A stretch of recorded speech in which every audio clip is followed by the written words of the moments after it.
한국인의 민족성, 일본한테는 안 되지. 아랍에미레이트 항공 승무원 4만다는 기내에서 소란을 피우는 일본인 승객 때문에 골치를 썩고 있는데요. 도대체 이 상황을 어떻게 해야 하나 고민에 빠져 있습니다. 과연 4만다에게 어떤 일이 일어난 걸까요? 그럼 구독과 좋아요 부탁드립니다. 안녕하세요. 저는 아랍에미레이트 항공에서 승무원으로 일하고 있는 4만다라고 해요. 저는 사실 태어날 때부터 승무원이라는 직업을 가지게 될 운명이었던 것 같은데요. 이유는 바로 부모님의 특별한 만남 때문이었죠. 저희 부모님에 대해 조금 이야기를 하자면 저희 어머니는 어렸을 때부터 동네에서 아주 유명한 미인이셨다고 해요. 그런 외모 때문인지 동네에서 대시하는 남자들이 끊이지가 않았다고 하시더라고요. 물론 이건 저희 어머니가 해주신 얘기예요.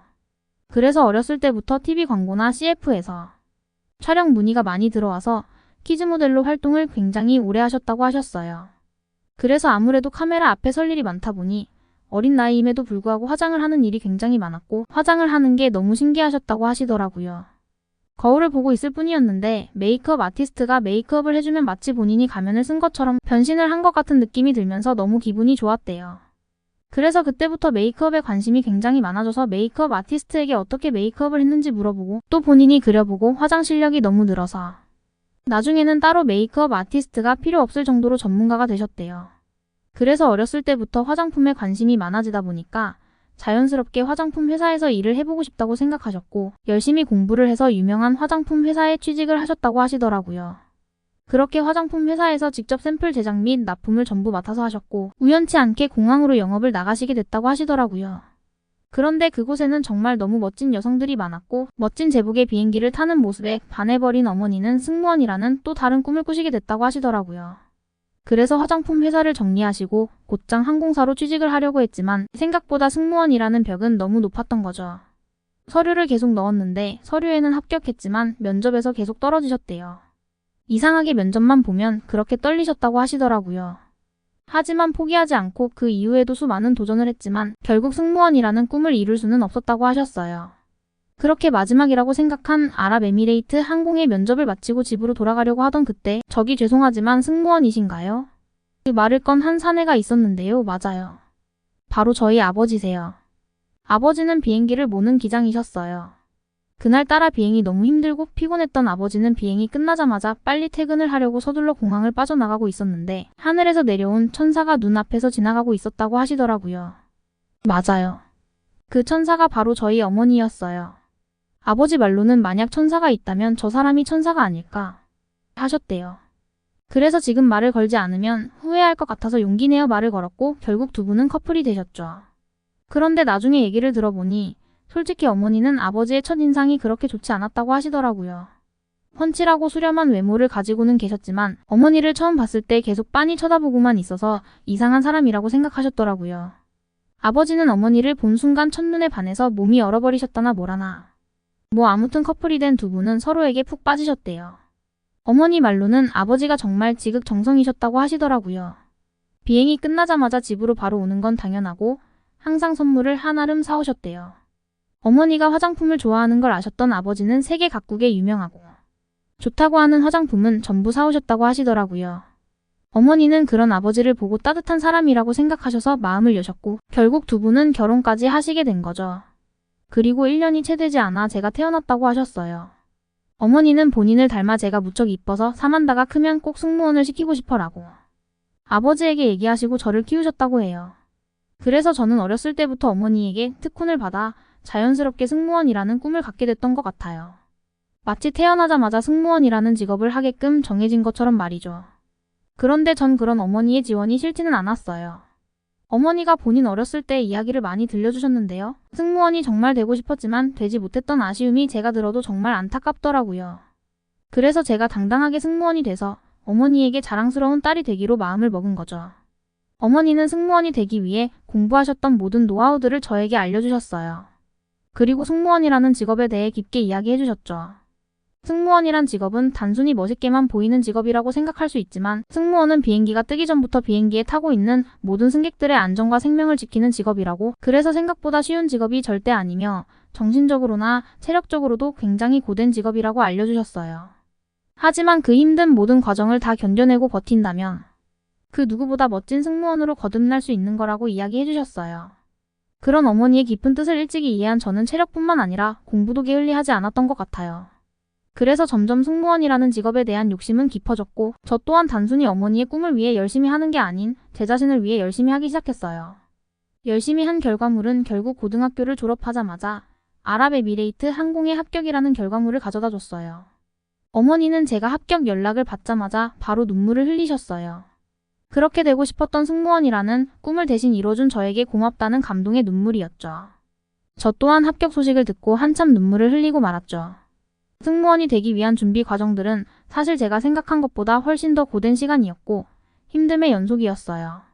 체력이 그렇게 좋지 않았었기 때문에 체력적으로 정말 힘들었던 것 같아요. 하지만 포기하지 않고 매일 아침 일찍 일어나 러닝머신을 뛰었어요. 승무원이 된 저를 상상하면서 매일 10km 이상을 뛰었죠. 이런 피나는 노력 끝에 일찍이 승무원으로 취업한 저는 세상의 모든 것을 얻은 것처럼 앞으로의 일들도 아무런 문제 없이 승승장구할 거라 확신했어요. 하지만 저의 그 자신감은 생각보다 오래가지 못했죠. 승무원이 된 바로 그 다음 해에 정말 제 자신을 놓아버리고 싶을 만큼 힘든 일들의 연속이었는데요. 사건이 일어났던 바로 그날, 비가 굉장히 많이 오는 날이었어요. 일본으로 향하는 비행이었고 아랍에미리트에서 일본으로 넘어가는 일본인 관광객들이 굉장히 많은 비행편이었죠.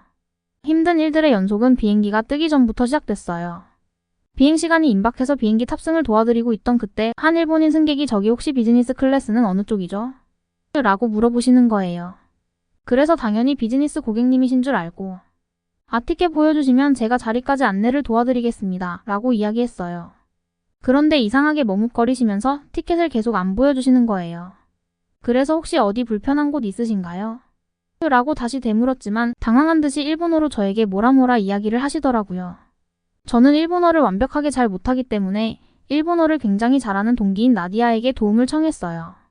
그런데 나디아가 갑자기 그 일본인 승객과 말다툼을 하는 거예요. 너무 당황한 저는 무슨 상황인지 계속 이해하려고 노력했죠.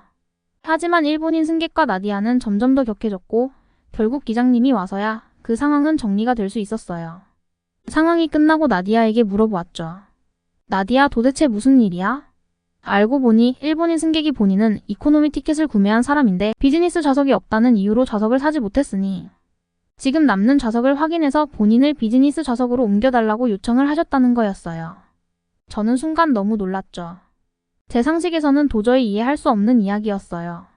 그래서 나디아는 그렇게 해드릴 수 없다. 남는 좌석도 없을 뿐더러 그렇게 서비스를 해드리고 있지 않으니 예약하신 좌석으로 안내를 도와드리겠다고 했는데 얘기를 하자마자 대뜸 일본인 승객이 나디아에게 화를 내셨다고 하더라고요.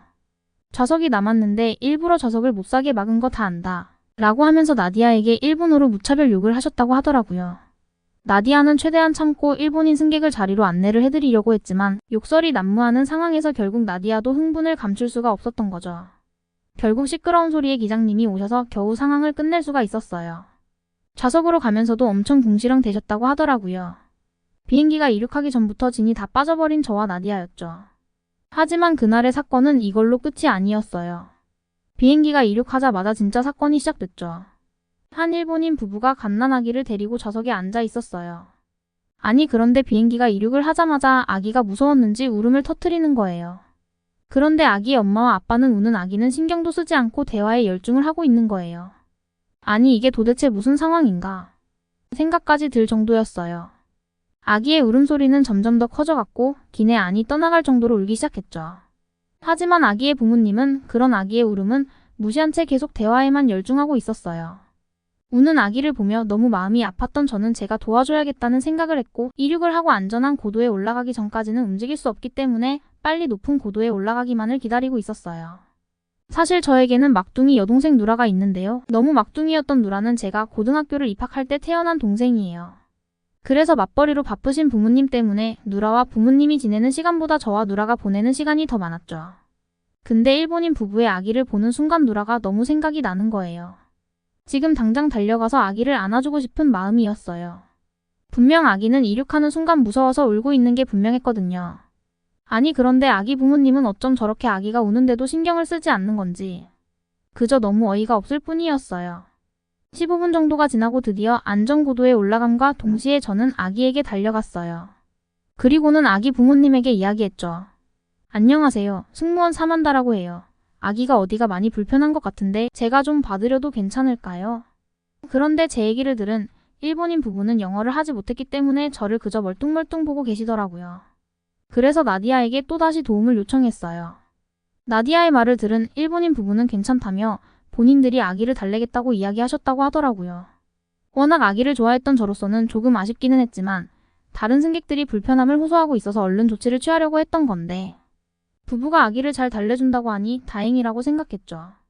그래서 상황이 잘 정리가 되겠거니 하고 다른 승객분들을 케어하고 있었는데요. 이상하게 아기 울음소리가 줄어들지가 않는 거예요. 이상해서 아기가 있는 쪽을 봤더니 아니나 다를까. 일본인 부부는 우는 아기를 달랜다고 이야기해놓고 똑같이 그냥 둘이서 이야기를 하고 있는 거예요. 그래서 일본인 부부에게 다시 이야기했어요. 고객님, 너무 죄송합니다. 지금 다른 승객분들께서 불편함을 호소하고 계시는데 아기가 어디 불편한 거면 제가 좀 도와드릴까요? 하지만 일본인 부부는 여전히 본인들이 처리하겠다고 하고 저보고 그냥 가라는 손짓을 하더라고요. 솔직히 기분이 너무 나빴어요.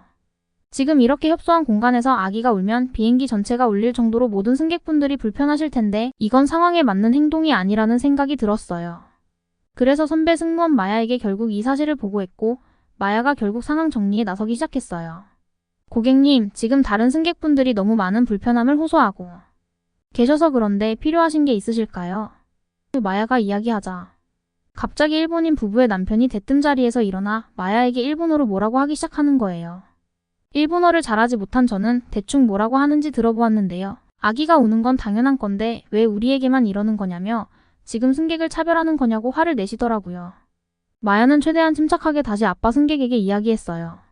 그건 절대 아닙니다. 고객님, 단순히 아기가 계속 울고 있기 때문에 도움을 주려고 했던 겁니다.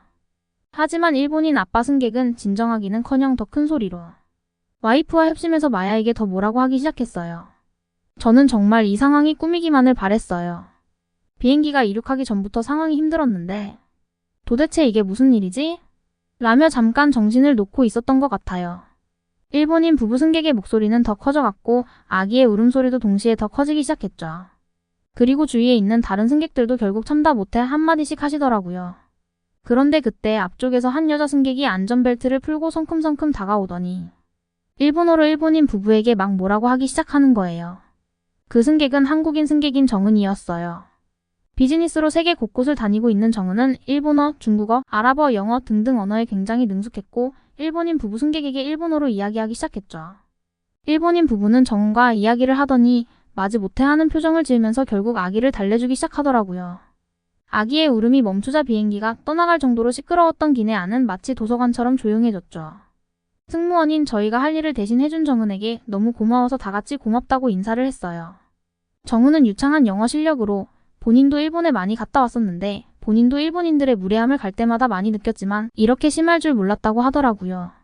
그리고는 만약 사만다도 이런 상황이 또 생긴다면 본인과 똑같이 행동했을 거라며 오히려 저를 위한 말을 해주시더라고요. 저는 그 얘기가 너무너무 고마웠어요. 사실은 남의 일이고 굳이 본인이 나서지 않아도 될 일이었지만 정우는 달랐어요. 사실 아시아 쪽 비행은 일본 비행만 해봤었기 때문에 한국에 대해선 아무것도 몰랐거든요. 그런데 이 사건을 계기로 한국이라는 나라에 대해 궁금해지기 시작했고 저를 도와준 정은에게 한국과 한국인에 대해 들을 수 있었죠. 이게 바로 한국인의 민족성이라고 이야기하더라고요. 한국인은 해외뿐만이 아니라 어떤 상황에서든 위험에 처한 사람을 보면 마치 본인의 일처럼 도와준다며 한국인은 특히 민족성이 남다르다고 이야기했어요. 정은의 얘기를 듣고 저는 바로 알 수가 있었죠. 왜냐하면 아기가 우는 상황에서 주위에 있던 다른 일본인 승객들은 무시하기 바빴고 한 분도 도와주려고 했던 사람이 없었거든요. 일본인의 민족성과 한국인의 민족성의 차이를 누구보다 뼈저리게 느끼게 된 계기가 됐죠. 이 사건 이후로 일본 비행이 잡히면 회사 측의 요청으로 저는 비행을 하지 않았어요. 더 이상 일본인과의 상대를 하고 싶지 않았거든요. 회사 측은 다행히 제가 일어난 사건에 대해 얘기를 듣자 배려를 해주셨고 정훈과 저는 몇 년이 지난 지금 서로의 안부를 묻는 친구가 되었답니다. 지금 이 자리를 빌어서 정은에게 다시 한번 고맙다고 인사하고 싶네요. 정은, 그때는 정말 고마웠어. 지금까지의 사연 어떻게 들으셨나요? 한국인의 민족성 하나는 정말 세계 어디에서도 꿀리지 않는 걸 시원하게 보여주는 사연이었던 것 같습니다. 사만다가 사연을 신청하면서 저에게 요청사항이 하나 있었는데요. 한국으로 여행을 오려고 하는데 어디가 좋을지 추천을 해달라고 하더라고요. 사만다에게 추천해주고 싶은 한국의 명소를 댓글로 남겨주시면 제가 사만다에게 전달해보려고 합니다. 많은 댓글 부탁드리겠습니다. 그럼 다음에 더 재밌는 사연으로 돌아오겠습니다. 감사합니다.